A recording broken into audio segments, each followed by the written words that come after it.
We just came off a Mick Jagger joke. I got everybody warmed up. Jennifer's a little pink.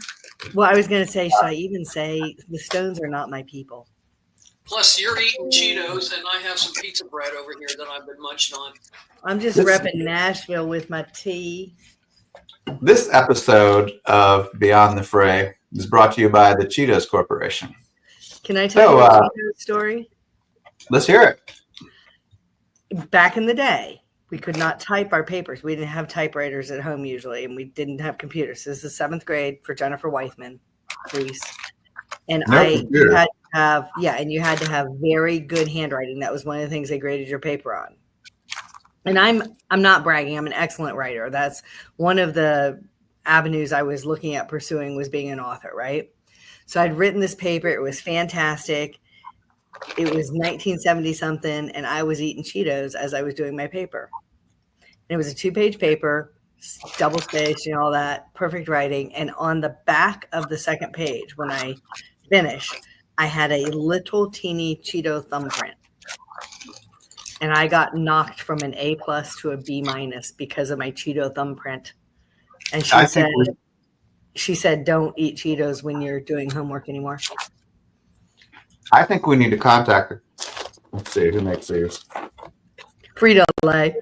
Frito-Lay, and tell them that we've got a new ad campaign. It's called a paw print, and that's like the cheetah paw print in orange, and it's like they can put it around the country in wild places for people to find and win prizes and lifetime supplies of Cheetos. Except for English teachers in 7th grade. Yeah, they can't win. You ever have the typewriter game played on you? Nope. Okay. So the youngest. I could tell. I'm the youngest of 5 right here. And back in the day, there was regular type things. So my brothers would sit on put their legs on my shoulders and hold me down, and they would go da da da da da, bam, right across my face for return. What? Da, da, da, return and off. But now they, the youngest brother has now grown up bigger than the older brothers. Right. So, yeah, the big brothers. What would we do without them? I love my big brother. Hey, David, but he. Oh my gosh. Oh yeah. You knew what I was talking about when I said it, Jennifer. I thought they were going to have your head by the thing and let it smack into your head. Oh, yeah. The typewriter. All right, so what are we on, Lance? I don't even know. We're waiting on our special episode. I mean, this is 14, episode 15. Holy of season 2. I mean, this is like a Netflix extended something. I know, right? Well, I'm on my second bag of Cheetos. I think we've determined there are going to be about 20 episodes in every series, because now we're doing special guests, not maybe every other time, but every so often, which let's address. We had a life insurance agent who was going to join us today, and they were not able to. So they're going to come in next week to join us. We're very excited about that. We have maybe a PNC guy lined up to talk today. But one of the things that, Lance, we can talk about is how PNC insurance, and when he comes in, if he comes in, we can add this to it. Some other things. With TRID, which was what does it stand for? Truth in Lending. I don't know, too many things to do. But October 15, this is federal, so this is not just Tennessee. When you put in an offer within 14 days after binding agreement date, one of the things you have to do is have chosen insurance. And the reason you have to do that is because of income to debt ratio. So Lance, tell us how insurance is figured from lender, unless you want me to do lender point of view with insurance. Because I know, what do you do at the beginning when you're giving the estimate? Is it one of the numbers that can move, not move? And then I'll go on to some other things too. Well, Jennifer, I'm so glad you asked as I lick my paw prints. Right. I'm going to go full screen so you can see my wonderful new little studio here. Can you all see that? Yeah. And I've got a camera, if I move, the camera follows me around. Oh, fancy. I'm going to have to put some details on y'all's tech, because I don't have it. Although we don't need me being followed around. I still can't get my chair to go where I want it to go, but heck. It's like Batman. Where do you get all these tools? This is amazing. I'm going to thank Michael Dean Church. No, so my Michael boss. Dean Church, round of applause. Yeah. The man So- on the street. Yes, he does. If you're street walking with Michael, we'll have to play a few of those. Wait a minute. We'll play it in a minute. He's my boss. I'll give him a pitch. He's a very good man, good friend of mine. Yeah. Insurance. So, what's crazy, and Jennifer asking me that is this is more of a conversation piece than ever because of where interest rates are. That being that, just from 2.5 years ago, interest rates are 3 and 4 times higher than what people were experiencing. So when she mentions DTI, that stands for debt to income ratio. And just a quick back up to repeat that, and identify what that is. Debt to income ratio is a ratio of what someone's debts, including their mortgage, is divided into their total income. And then that percentage rate sometimes helps determine what rate they can get, but more importantly, it determines if they can do the loan at all. So can we do a history major math on that really quick? Like if somebody makes $10,000 a month and their mortgage, including all their other payments, interest, insurance, etc., was $2,500. And then their revolving credit is $500. So they have $30,000 debt outlay a month. It's not talking about their nails that they do at the salon every month or that they pay $500 off on their credit card. It's the $50 that they want. So $3,000 debt and $10,000 income. What would their ratio be? 30% debt to income ratio. But that is what we use. Mark starts to squirm over there on the far right. He does the Brady Bunch squirm because he doesn't, and I agree with him. We don't want to think about it. There's a lot more in life than just those ratios, but Fannie and Freddie doesn't take those into consideration. This eyebrow thing is really... Nobody can tell but you. Nobody can tell but you. Why do you always get, it's always the nails. I mean, you guys brought up the nails. Yeah, look, look. Can you tell? Look at mine. Those are mine. It's mine. Anyway, but cell phone, my cell phone bill, I'm embarrassed to say this, is $350 a month, and that's a good military discount. I've got a couple of kids on it. That's a lot of money. That's gonna play. Unless they look like Mick Jagger. All right, stop. That cell phone for now is not considered into those calculations. Neither is like someone's insurance payment. They don't report to credit, so. We typically only look at the things that report to credit, and on the application, we do ask people, what financial obligations do you have? So sometimes people will put that down. They can actually handwrite that in. Many times it comes directly from the credit report. But Jennifer, 30% to answer your question. Mark, you won't like this, but we can approve as high as 55. I've seen 56% before. Very rare. It has to have, we'll put Jennifer on the hot spot here. It has to have what are called compensating factors for that to happen. Jennifer, do you reserves? Reserves. Maybe a high net worth, a lot of cash in the bank, also very high credit. So yeah. I've said this before, and I keep repeating this for a reason. Fannie likes high credit. Freddie likes cash. And they will make exceptionary decisions in the automated underwriting depending on those two things. If you've got both of those things, high credit and reserves, there's a good chance that you can go a little bit above the expected. Now, so women like repeated, consistent action in paying your debt, and men like cash. Fannie and Freddie. Fannie and Freddie, that's a good one. When we go to different specialty programs, FHA will go per remember the AUS, automated underwriting. It will go by their findings, but there sometimes are hard stops like 50%. However,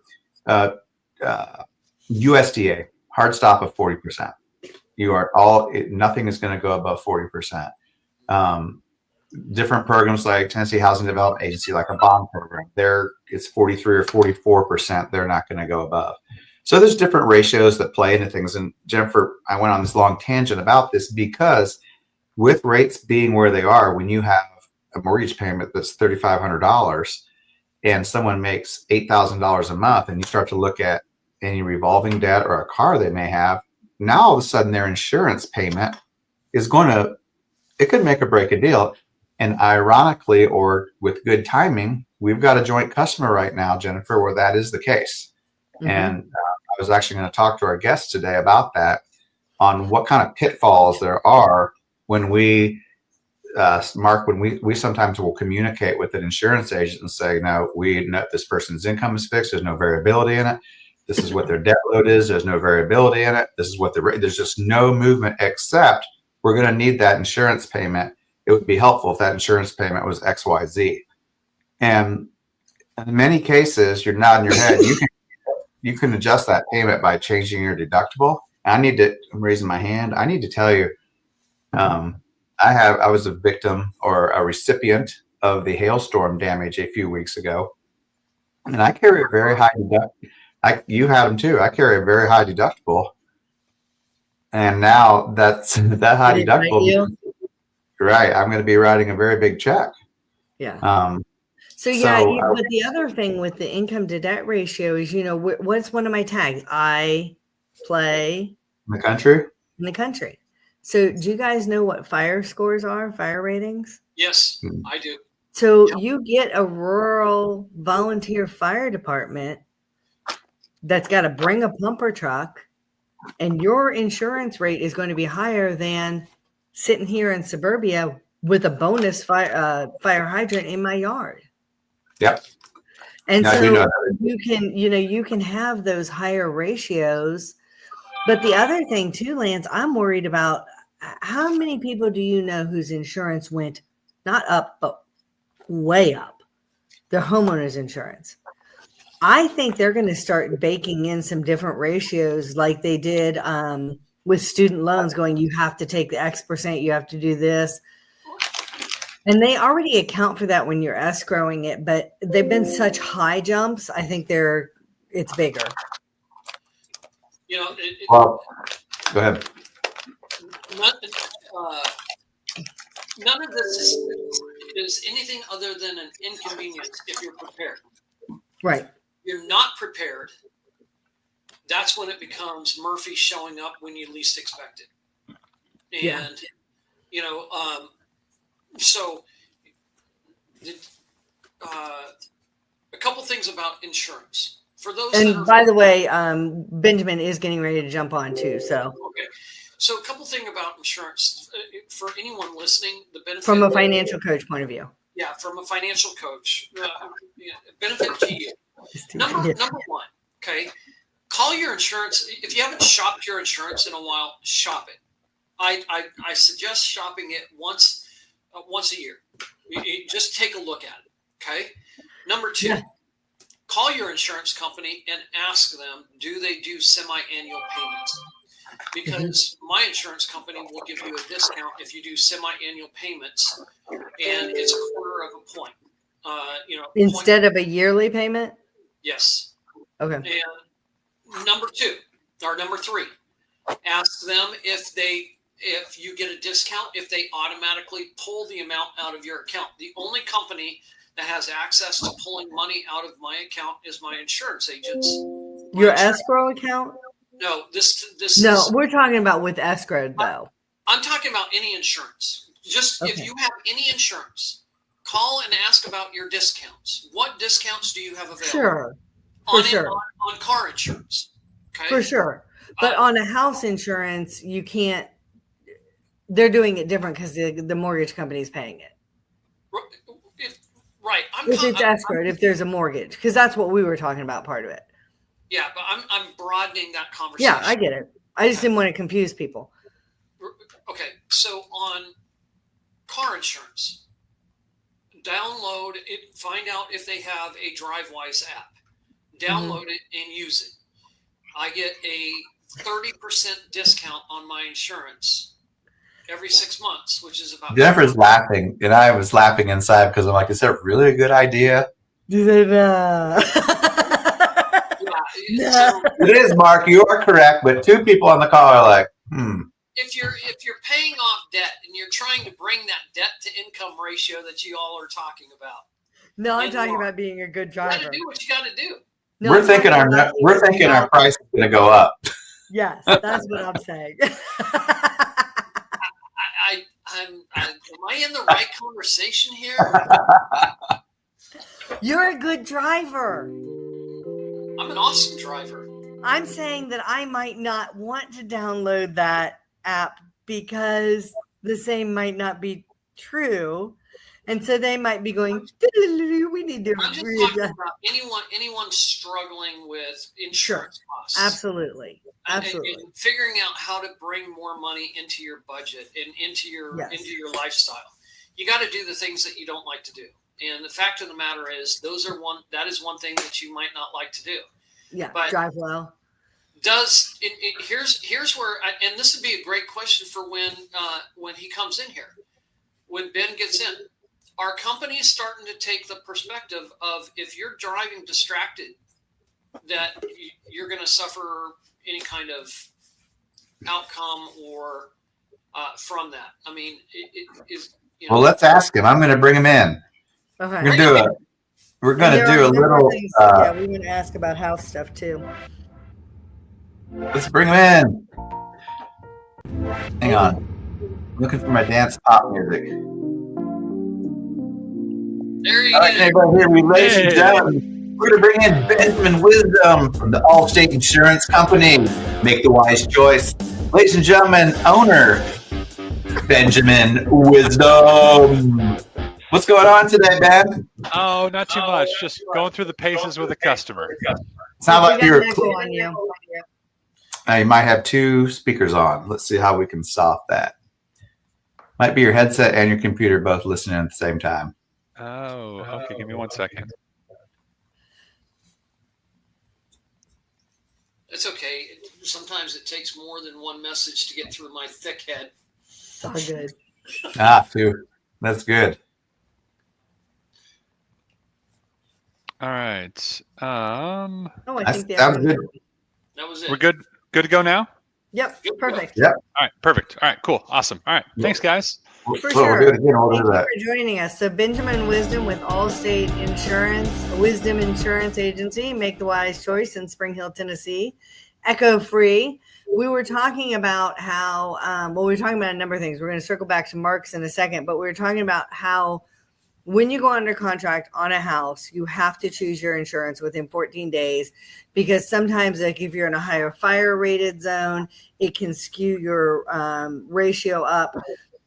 Before I go to other things that might skew your ratio up, Mark was asking if insurance companies are finding methods to take distracted driving into account. Oh, yeah. So how, besides downloading the app, how can they find out what we're doing? So it depends on the state. There's some companies that, like Allstate, for instance, we have our DriveWise program, and distracted driving is a thing in there, and they do, monitor some of that stuff. What I've heard of some other companies doing is they'll buy data from Life 360. So a lot of people have the Life 360 app that they'll use for, hey, keeping track of family members, keeping track of different people, things like that. And I've heard of insurance companies buying that data and using that sort of data to help rate people. And sometimes people don't even know about that happening. So interesting. Yeah. Guess who does not have Life 360 in this call? And guess who does? A whole bunch of them, little drivers. You want to know where I am? You got to know me. Yeah. So Allstate, here in Tennessee, we don't. I can't speak to other states. I don't have experience for that. But I know here in Tennessee, we don't use Life 360. We just use the Allstate mobile app. But that's not to say other companies. And then honestly, other companies can do that too. So, companies, there's a lot of other brokers that love to sell data. So that does happen. And insurance companies are going to use, honestly, to be very frank, they're going to use whatever they can to help try and rate risk appropriately. So, Allstate, we got some new software that we use for roofs. So purchasing a roof is a big deal, or purchasing a home is a big deal. And the roof is a critical component, a part of that. And Allstate, they buy a lot of satellite and plane altitude type data, looking at what roofs and what kind of condition roofs look at. So that's data that people use, like insurance companies will use to rate homes. And for Allstate right now, depending on the age of the roof, it affects what kind of deductible that we can offer to folks. So, well, that was one of the questions I wanted to ask you is, what do you think % of roofs in Tennessee that get replaced due to a storm or some kind of insurance claim? mostly storms. What percent do you think it is? Because I have a number in my head, but I'm really curious because you see more. I think most roofs, I would wager 60% of roofs are when they're replaced, 60% of roofs are replaced via an insurance claim. And I bet maybe 40% of people probably pay out themselves. I'm not, Brent would be a great person. Yeah, I would to have put ask it much higher. I'm going to ask Brent that because I would have placed it much higher. But that's one of the questions I get asked all the time. And we bring in Brent, who was on an episode previously. You've got a 15-year-old roof. It's got a 20 or 30-year life. That's probably about a 20-year really in reality. But so many of them get replaced with roofs. And so, I tell people when they're shopping insurance, you're one of the people that I give them the name of. And I said, you have to see which company has the best appetite for you, your house, your household. And you have to get as much of an apples to apples comparison as possible. But one of the things you've got to ask is, how do you handle roofs? Like, you specifically have to ask that. You may have the same deductibles on your car, and you may have the same, obviously, house you're looking at, but how do you handle roofs? Is there sinkhole coverage? These are all things we'll delve into more. Is there sinkhole coverage? Do you do earthquake? What kind of flood or water event insurance is in the package? What do you add to it? How do you do riders of art insurance, Tennessee, PPUs, all of those things. And then you have to see where your best, like Lance was saying, he's got a real high deductible on his roof right now. So when my son got his house, 20-year-old kid, he's not going to have deep pockets to cover a high deductible. So we went with a company and we had the roof checked. There was not damage, but there was damage subsequent in the 2 years that he's lived there. There was a big hailstorm. So he ended up having to get his roof replaced. And he had a flat dollar deductible that we knew what it was. And we tried to sit on, as Mark would advise people, sit on your deductible so that when the event happens, you're not having to tarp your roof forever or have God knows what happened. But that was one of the things we specifically looked at. So how is Allstate, like, what's their appetite for roofs in general right now? Like, if you had to do a little infomercial, Allstate, if you have this, you want to talk to me. Like, I know you said they were great with teen drivers recently, but what else? Houses? So newer construction is honestly, there's no one that can beat Allstate right now. Allstate nice. Corporate, we were in a meeting and Allstate Corporate was like, we are actually too competitive for new construction. They're seeing we close new construction homes, the close ratio for Allstate as a company is like 75% right now, which is ridiculous. Normally they want to see numbers closer to like 10 to 20% because they don't want to take on every exposure as a company. So we're stupid cheap is the best way to put it right now on new construction homes. And that may change in the future, but we are stupid cheap right now on new construction homes. Yes, Lance. So why is that? Is a home being built better? Do we have our Florida homes being built to hurricane codes? Do you have a better quality build, a better quality product? Do we have a smarter client? Do we have better likelihood of claims? I think it's likelihood of claims is probably the number one reason. And I'm going to speculate here, but I'm going to think Allstate right now says, hey, it's a new construction home. Is a pipe very likely to burst? No, probably not too likely to have a pipe burst. Is the hot water heater going to explode? No, probably not going to explode a hot water heater. Is the roof's new construction, so it's probably not going to blow off, right? It's going to be, it's going to hold up well, at least for 10 to 15 years, right? Is the dryer vent full of 20 years of lint? No, it's not. Is there corrosion on a gas pipe that causes a leak? No, there's not. There may be manufacturer defects, right? And you get builder defects that typically those are going to get found out in the first year, and they're probably also going to be covered by the builder, not going to be necessarily covered by the homeowner and the homeowner's insurance. So those are, that's one area that we are stupid cheap, and probably the reason why is just the likelihood of claims is so low. And they're built up to current codes, and current codes, you're not seeing knob and tube wiring like you might get in some old ones, or in rural Tennessee, you could see a lot of handyman specials. Yeah, a lot of handyman specials for electric, issues that you're just not going to see today. Mark's an electrician. Okay. No, he's not. Mark zapped himself recently. Tara Okay. Bopp will be on one of our episodes with Mr. Electric Yeah. in Columbia, and she is a great electrician company. Yeah. I told go ahead. before Benjamin came on, I called him yesterday and asked him because we had a different type of insurance company coming on, and Benjamin graciously agreed to be on. I said I was going to hit him with the following statement / question, and he's up to it. So he gave me permission. So, historically, when you hear Allstate mentioned, I've been doing mortgages for 25 years. Allstate comes up like there. Oh my gosh, Allstate is the most expensive, and I know from personal experience in seeing. Benjamin also is someone I put his name out there to every single one of my clients. I want you to double check, and he is blowing the doors off of big name insurers that we see on TV all the time. And Benjamin, I think, tell us how many years you've been with Allstate, and really did you have a preconception about that, and what has changed, or why? Yeah. Why is that? It's hyper competitive, I think. Yeah, we are. We are really, really competitive right now, and we're in growth focus. So here's an example: Progressive Home Insurance in Tennessee. They closed pretty much any and all new business opportunities for Progressive. There are some companies out there right now in the marketplace. They do not want new business. Allstate does want new business, and we're in growth mode, and we're priced appropriately to focus on that. So Shelter is another. We have a friend, all of us have a friend, Jim Pratt with Shelter Insurance. They are not focused on growth right now. So Jim's rates for a lot of things are tough. He's in a tough spot right now for. Is that new client rates or renewal rates or both? Both. And that really affects their profitability. So in 2022 and in 2023, every insurance company in the country lost money. I don't care what company they were. Everyone lost money, some more than others. State Farm lost $12 billion one year. The next year they lost like another $13 billion.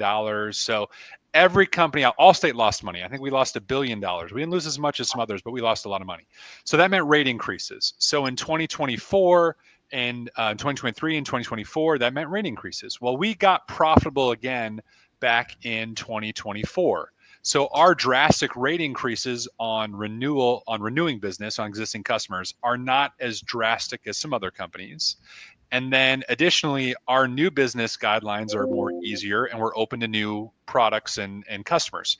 So we're priced for that, and we're profitable again. So we don't have to keep jacking up rates. And Shelter as a company is still not profitable. So they're still having some high rate pressure in their business. Progressive Homes is having high rate pressure in their business. Progressive Auto is not drastically. So they're competitive. Progressive Auto is very competitive right now. So if someone gets a quote from me and we're not a good fit, go check Progressive. They might be a good fit for you right now. Farm Bureau is taking rate pressure. Erie is taking rate pressure. State Farm is still not profitable. And after the California wildfires, I don't know when they might be profitable again. So they're going to have rate pressure. The outlook in terms of State Farm is not good over the next several years. They're having rate pressure. Well, and I'm going to name drop kind of. There's a company that does lending and insurance for military people. Oh, yeah. And I don't know of an instance where one of my clients in the last 5 years has had a better rate from them than from Allstate. Allstate has consistently been better for both the home and cars for those folks. So I would say if you are with one of those kind of folks, you should definitely be giving Benjamin a call. Yeah. If you've got farmers, again, in Alabama and Tennessee. Yeah, that's right. Yeah, I'd be happy to help out. But yeah, if you got farmers, if you've got Nationwide, if you have Liberty Mutual, we had a customer recently last month that we helped move over from Liberty Mutual. She was paying $8,000 a year for her home over in Cordova, outside of Memphis. $8,000 a year for her home insurance. We got her down to around $2,000 a year with higher coverage. So literally saving her $500 a month in her pocket for a 25-minute, 30-minute phone call with me. Going over her coverages, evaluating, looking at her escrow. She didn't even know how much she was paying. She's like, I know my mortgage. Again, there's probably some emotional components where she had her head sort of in the sand a little bit with that one. But we're in having that conversation with me, we helped her save over $500 a month for better coverage. Right. So it's drastic. Well, and I was talking to a widow friend of mine recently, and she was like, my mortgage went up. Like, she's like, did our taxes hit yet? I'm like, no, that would have been in this month. I said, your insurance renewal probably came through. I said, you need to check and see what's going on there. So what are, and let me say too, really quick. So like Cordova, Tennessee, it's near Memphis, but it's not in an area that you're going to have high criminal activity. Sure. In that area. But there was obviously a reason that her company did not want to have a lot of exposure there. So they are raising the rates really to cover it, but probably in part to have people leaving them without terminating. Yeah. But they can also cancel your insurance if they're not what. I mean, that's what happened in California. We're not doing anymore here. But it's just like some contractors in some of the really wealthy areas here, they call it the X city bump, whatever that city name is. They charge more there because they don't want to be going there. Yes. And so sometimes that is the case. But what are some other things that, we mentioned the fire, like you're out in the middle of nowhere, or maybe you get a discount because you have a fire hydrant in the yard. What are some things that also impact your rate? I think your credit score does. Credit score is a big one. Yep. The area, and like I was saying, if there's a lot of propensity for burglary or arson or those kinds of things can impact it. And we're talking owner occupied, because a landlord policy or a short-term rental, there's a different situation. Although Allstate has had a very good short-term rental policy for a long time. What other things can impact your rate positively or negatively that we may not even think of with Allstate? So the biggest ones are credit. Credit is a giant factor. That's probably one of the top ones for Allstate. Claims history. So how often claims history, and not even necessarily severity. Like you might think, you have a customer who has a $40,000 water claim, right? They have one $40,000 water claim, but and then you got another customer who has like I have two $2,000 wind and hail claims, right? And so we had two storms roll through, and like insurance companies in Allstate, they may look at that one water claim and say, hey, you know what? Water claims happen from time to time. They do happen. So one of those is a more acceptable customer for us versus someone who has, the two wind and hail claims. Even though the dollar amount, you and I would be like, man, 40 grand versus, 10 grand, we'd rather have the $10,000 type thing. But companies look at both they do look at severity, but more than severity, they look at frequency. So frequency of claims is a big one. Credit score, zip code, and even micro targeting of within zip codes, all the 4-digit, extra things that come after the zip code. Those are important. So zip code. I'm trying to think if there's anything else that's really huge on that.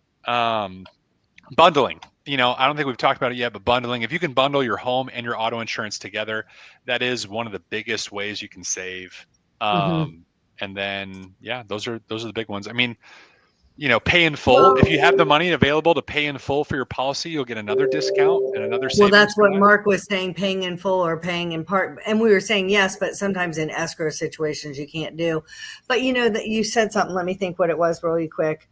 One of the companies, and Allstate does not do this, I believe, so I want to make sure your claims, like my claims at my previous house, are going to follow me. That kind of makes sense because I'm now in the new place. I'm not likely to still do two $2,000 wind claims. But some of the companies will judge you on what the previous homeowner of your new home did. Yes. And that can feel very unfair. Allstate does not. There are some other companies out there that will rate both the history of the person buying the house as well as the history of the person selling the house on that address at least. And Allstate is not one of those companies. So and on the one hand, I can get it. If you're living in a zone that's just hit by tornadoes, maybe it's not the person who's living there, it's the house is in a spot that is susceptible to that. Or if you've had a pipe damage here and a pipe damage here, and maybe you just need to get new freaking pipes in your house. You are buying a house that has that. And, that's one of the things too. When somebody is buying a house, if they want to know, was this involved in the 2010 flood? you can see on the clue report if there was a 2010 flood claim. And then you can tell them, even if the person didn't disclose it on the property condition disclosure, or maybe they weren't the owner in 2010 and didn't know that it happened. Yeah. I only see claims history for property up to 5 years. So the 2010 flood would not show up for me. Yeah, 2010 be gone for me. Yeah. Well, and then let's talk about something else too. In Tennessee, we're talking about bundling umbrellas just briefly. If you've got a 16-year-old driver, you had better have an umbrella. I had 4 of them, and I think it cost me, this is, a few years ago, but I think it cost me between $200 and $500 for $1 million insurance policy. And I, a single mom, and I make okay money, but I'm not rolling in it. I had a house, and I had the ability to make money, and I had a ton of exposure. And in Tennessee, you can garnish wages for life. Yeah. Florida, I have a brother who lives in Orlando, and honestly, in Florida, the equity in your home is protected. You can't really be sued for the equity in your house. Castle doctrine, is that what that's called? Yeah. We were talking about that on one of the shows, and we said we'd have to ask the insurance agent who came on if that's what it was. Yeah. So Florida is the equity that my brother's built up in his house in Orlando is protected. He can't be sued for it. Not the case here in Tennessee. Yeah. You definitely can be sued for the equity in your house. You can be sued to garnish wages. Yeah. I have a daughter she literally got her permit today. So my wife, she got her permit today. She's 15, but I am staring down that umbrella. I have an umbrella now, but I'm staring down an umbrella increase as soon as she gets her license. So, but you want to do what it. That does. Yeah. Because some people might not know. Yeah, the umbrella extends coverage above and beyond your underlying policy. So if you have your home, you have your auto, the umbrella protects both of those, and liability is what it goes for. So liability is if you hurt someone from a car accident that's your fault, or if you're out playing golf and you hit a golf ball and that golf ball happens to hit someone and they have to get life flighted to the Vanderbilt Medical Institute, those medical bills, they could sue you for that and go after your wages. So the reason why you get an umbrella is that because you want to have both a weapon and ammunition for that weapon. And by the weapon, I mean that's the attorney. So that's where the insurance company hires the attorney to defend you. And then above and beyond that, you've got some ammunition for that weapon. You've got a policy limits that can help protect you, that your insurance company can pay out to better protect you. So I had this happen personally. I told Lance about this. I had this happen personally for my son and I. We were literally 2 weeks ago, we were on vacation out in Hilton Head, and we're staying in a nice house on a golf course, and everyone's enjoying, a beverage out on the deck, great time, heading inside, cleaning up, and a golf ball comes flying out. I see it hit a branch, and I see the leaves fall, and this golf ball comes down and lands and hits the table right in between 4 feet between my son and I. And if that had hit us, thankfully we didn't, everyone's okay.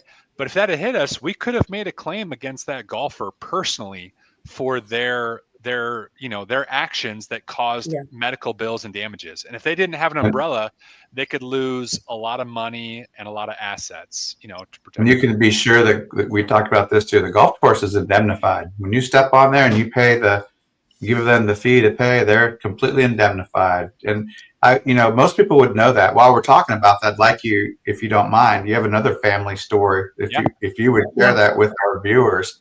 Yeah. The Seattle incident. Because before you tell us, Seattle incident. It's good. People can Google it. People can Google it and watch the video. So this was about 2 years ago. My parents have a family friend who lives minutes from the SeaTac airport. So he lives literally, it's like a 5-minute drive. So what they do is for years, they've done this for 15 years. They drive to his house, they pick him up. Everyone, they drive 5 minutes to the airport. He drops them off, drives their car back to their house, parks it there for free, and then they give him a bottle of wine. You know what I mean? They give him a bottle of wine and sort of they get car service, and everyone wins, right? It's a good friend of theirs.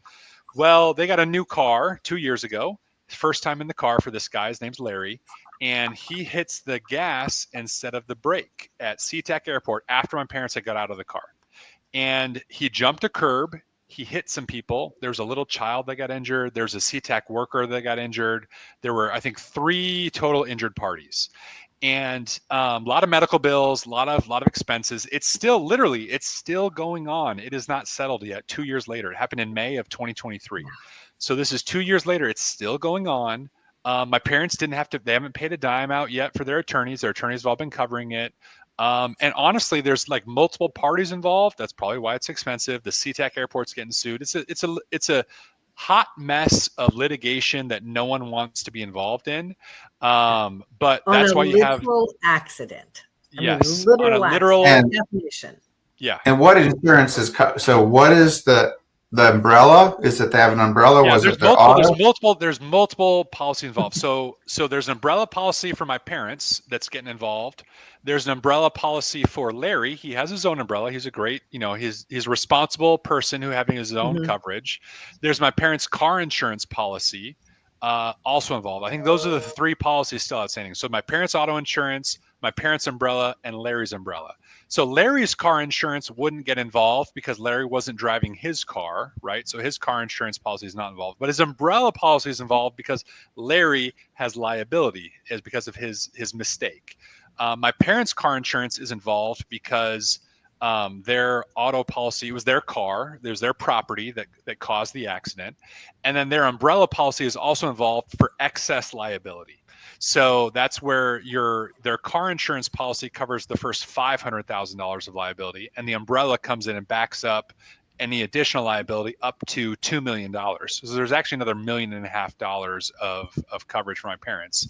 So it's a weird situations that can happen. They're not very common that umbrellas have to get involved, but man, when you need it, it's the best money you ever spent. And my parents, they're 70 years old, their retirement. My dad is almost about to retire. He's just gotten his Social Security. Like they could be in a world of hurt if they were facing down these bills that they said, hey, I'm going to pay $400 or $500 a year, and I'm going to push that risk off onto an insurance company to deal with instead of me. So you said a couple things that, go ahead, Lance. I'm sorry.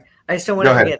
Okay. So you said a couple things that are really important. We're not necessarily talking about houses, but if you don't do some of these other things correctly, you can lose your home. So the first thing I want people to be really clear in hearing is you have a car. You have allowed someone else to drive it. Your car insurance and your umbrella are what is going to take place. If they have an umbrella, theirs is going to be involved too. If they don't, none of their insurance is. I had a discussion with someone recently. I said, your car, your possession, if they go out and do something with it, you are on the hook. You could be sued for your house and everything else with it. That is correct, right? Yes, absolutely correct. You can 100% be sued. Joshua here in my office, he knows the situation. You can be sued not even by the people who did the damages too. So he knows someone that there was an old gentleman in a Food Lion parking lot here in Spring Hill. Yep. He bumped an elderly gentleman. The elderly gentleman, when he was parking, the guy was walking in between some cars. He bumped him with his car. He fell down and got life flighted to Vanderbilt. So the guy had by the way, that's about a $35,000 airplane or helicopter ride. Yep. And his Blue Cross Blue Shield picked up the medical bills for it. But then Blue Cross Blue Shield turned around and subrogated and sued the guy that caused it to begin with. So you can be sued not even by the people that hurt you, but you can be sued by their medical insurance company that wants to collect on it. And so having these coverages is critical because you could hurt your best friend. Your best friend says, I'm never going to sue you, but your best friend's medical insurance company may end up choosing to sue you because they don't want to pay for the medical bills. I have to tell you. I had a friend whose fiance sued him, obviously broke the whole relationship from the thing. Talk to me about state minimum as soon as Lance asked his question, because I don't want to forget that too. All right. Yeah. We'll come back to state minimum, but I am one of those people who a baseball was hit. We were playing for our company playing softball at night. Baseball was hit. I went to catch it, and I don't know, did any of you guys play baseball? There's an actual injury they have. It's where the ball bounces right before it gets to your hand, and it does a compound fracture on the break the bone, so the bone came out and stuff like that. My friend Jay hit the ball. And I had to go to orthopedic surgeon and all that stuff. And about 6 months later, the insurance company I had to like do a line of questioning and stuff. They wanted to know who hit the ball, because they wanted to claim that the person who hit the ball was at fault. And so I paid. Yeah, I ended up, because it was my friend, we're like, my wife and I paid the bills. It just felt, we're like, can we just pay it and make this go away? And we did. But hey, I wanted to let you know, I've got that accident pulled up. If that's all right, I was going to pull it up. And what's interesting, one of the things to talk about, and don't forget your question, Jennifer. We'll come back to it. What was it? State minimums. Well, it's about state minimum liabilities, but it's really about liability rates anyway. Okay, let's come back to that in a second. I want to show this because no one knows when an accident's going to happen. And when accidents do happen in the public realm, they get, remember what Benjamin just said? There was a child injured in this.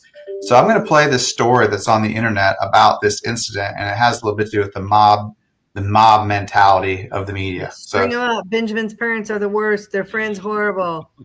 Here we go. It's all right. Everybody's seeing it. Well, he's cool with this. Right, Benjamin? Oh, of course. Play it. It's a channel. It's Seattle SeaTac 5. Here we go. Share screen. I'm doing it. It's going to take a second. Would you want me to ask my question while you prime it up? Well, it might jump in, and I would be embarrassed. Okay.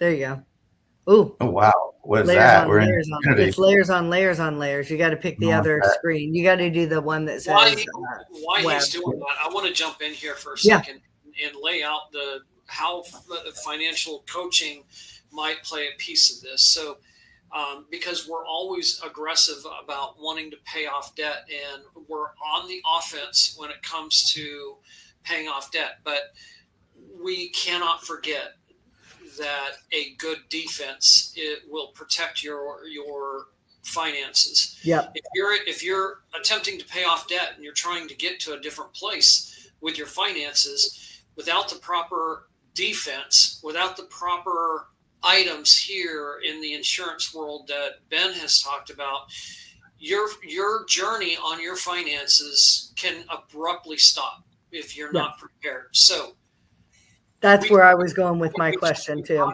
We talk about the four walls. We talk about the aggressiveness of paying off debt, but I want to add a fifth wall, if so to speak, to this entire four-wall discussion. You walk in those four walls, and that fifth wall is the roof. You got to put a roof. You got to put a defense on your house, and that's a good analogy towards your having a good defense and having insurance to protect you. Don't get caught without the right insurance. You get caught without the right insurance, and you're going to be your whole entire journey is done. Yeah, absolutely. That's what I was going to say. A lot of times people are like, I want only 50-100 or 100-300 on my liability limits, or I don't want comp and collision because I want to save the money.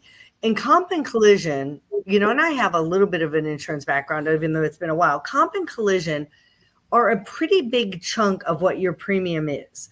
If you have 100, 300 on your liability limits and you raise them to 250, 500, or you have 250, 500 and you raise them to 500, 500, that's generally speaking not a huge increase in your premium, right? Correct. I quoted a lady yesterday who owned her own house outright. And that's a lot of times when we talk with customers and potential customers on the phone, we don't get into retirement savings or, hey, how much money do you have in the bank or what's your pension? Mm-hmm. We just say, hey, how long have you lived in your house? How much equity have you built up in your home? That's an easy one. It's generally a little bit more public knowledge. And if they've lived in their home in Tennessee for more than 3 years, they've got some equity built up in their house, right? So homeowners, we like to see at a minimum about 100, 300. And this individual, changing their liability limits from 50,000 per person and 100,000 per accident, that's what they currently had, to double and triple their. Yeah, well, state minimum is 2,550, so it's actually even lower. So 25,000 per person and 50,000 per accident. But anyways, the changing the liability limits changed the price by about $2 a month in terms of $2 a month for 50,000 and $100,000 more of coverage, to protect them. So right. And that's what I try and tell people all the time. And just for the people who don't know what those numbers mean, the first number is how much the insurance company will pay out per individual in the accident. And the second number is what they will pay out without an umbrella, without going into your umbrella, for the whole sum total of that accident on the liability portions. The other thing I wanted to make sure we talk about today related to houses, a lot of people do home improvements, right? Mm-hmm. And I think that you call every year and say, hey, before a renewal, your renewal's coming up. It went up, it went down, it did this. But also let's talk about what you've got going on. Have you bought an ATV? Did you buy a boat? Have you done any changes to your house? Did you buy any jewelry, artwork, or guns? Because those can be handled on a different deductible and different methods sometimes. And sometimes people are like, I don't want to tell my insurance company all the stuff I just did to my house because now it's going to cost more. But I'm sitting in a house that's got wood siding and we're getting ready to tear it all off and put on hardy board. Mm-hmm. Is that most likely going to increase, decrease, or keep my rates same? It's probably going to decrease your rates, not a lot, a little bit. It's going to increase the value of your home, which is we're going to say that's a lever that's going to push it up a little bit higher. But you've got brand new siding installed professionally that is more durable, and so that's going to help lower things down a little bit. And has a different fire rating. Yeah, it does. So it's not going to really. We're talking, if it goes up, it may go up $10 a year at most. You know what I mean? Now, why? It's not going to do a big deal. The other thing I tell people is, okay, so we're going to do that. Maybe change it, maybe not. We're also going to update the kitchen, update this bathroom, update the bathroom upstairs. Maybe we're putting wood floors through the house. So now we are making it more expensive. Mm-hmm. What happens if when you quoted my house, I had roll vinyl floors in the kitchen, the bathroom, I had carpet in all the other areas, but now I've got wood floor and I've got tile. And I have a catastrophic loss like my friends had in Cameron Farms 2 weeks ago. Mm-hmm. Your rebuild is based on the wood and the vinyl, or the wood or the vinyl. It's based on the tile or the carpet, right? It's based on what they know about and what they're insured for. So if you've drastically increased the value and quality of your home, and you don't get insurance on it, you're not protecting that investment in the appropriate way. And that can leave you're going to give me back to do vinyl. And I'm like, gosh darn, I just paid $20,000 to get rid of the vinyl. And now I got to do it again because I wanted to cheap out on what, a couple hundred a year? This is really important. I want to jump in here for a second, Ben, because this is really, really important over the last 4 or 5 years specifically. So over the last 4 or 5 years, let's go back to 2019. The cost of the houses in 2019 are not what they cost to replace that house in the form of catastrophe as they are in 2025. We all saw a huge increase in the cost of our houses. So anyone listening out here, if you have not called your insurance company, or you have one here, call Ben and ask him. It's your responsibility to call and update what the replacement value of your house is. Otherwise, in just another neighborhood over from where I'm at right now in Dallas, 3 years ago, massive tornado came through here. Many of these houses, $500,000, $750,000 houses, sit unrepaired because the people were so underinsured. They had $350,000 replacement cost on a $750,000 house. They didn't have the money to replace the house. Yeah. And so if that's your responsibility. And correct me if I'm wrong, Ben. I know we're going into a lot of time here on this podcast. But that all came as a result of Katrina and the results of Katrina and how that whole situation unfolded. And that may be for another time, but it's your responsibility. And once again, if you're not in tune, if you're not in touch with your insurance agent and or contacting Ben on all of this, anything that you're doing towards your finances can be disrupted in a matter of seconds. Right. And when we're talking, a couple dollars for better liability limits so that you don't have to dip into your own personal resources that you've worked so hard with, Mark, to gain.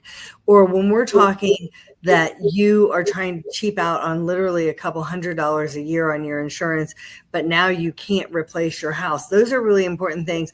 We will have you back on because we need to still talk at some point about riders and, what do you do with, good protocol, go through the house every year and do a video that you don't keep at your home, that you store in the cloud somewhere, update, get your rings appraised, all those kinds of things.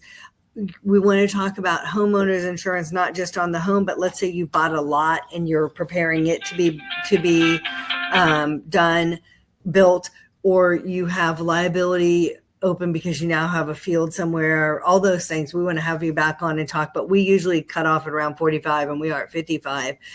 Did anybody have anything else, including Benjamin, that we need to share on this episode before we wrap? No. I think you guys, we've been I apologize for being late, but you guys done a great job. Great questions. Great opportunity to talk about that. I really appreciate the opportunity here for you guys. Thank you very much. For sure. So to summarize, if you have Liberty Mutual, if you have State Farm, was it? Nationwide, Liberty Mutual, Farmers, give me a call. Without a doubt in my mind. That one that caters to veterans and their active duty. Yep. He's beating the socks off of them. That's right. Thank you guys very Man, much. thanks for being here today, man. Thank you. You're a rock star. Yep. Thanks, guys. All right, buddy. Take care.